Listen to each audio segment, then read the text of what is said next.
Hi, so today I wanted to talk about pronunciation and the basics of emphasis in pronunciation.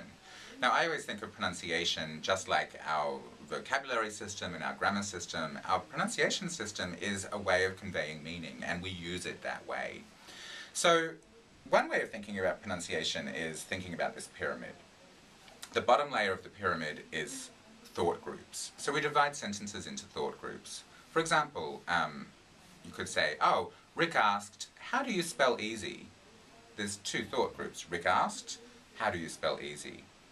Now, within a thought group, there's a focus word,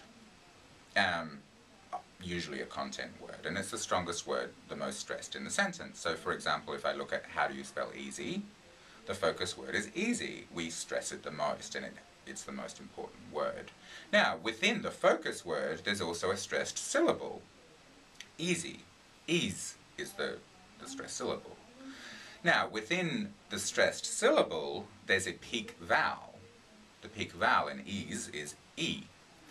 So, thought group, focus word, stressed syllable, and the peak vowel, it's this peak vowel that carries the most meaning.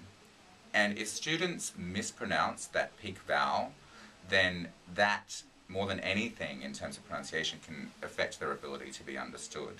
So if your students are having trouble being understood in terms of their pronunciation, get them to focus on those peak vowels, E. If they're saying, how do you spell aesy, we haven't understood anything. And it's just the only thing that's wrong is that one peak vowel.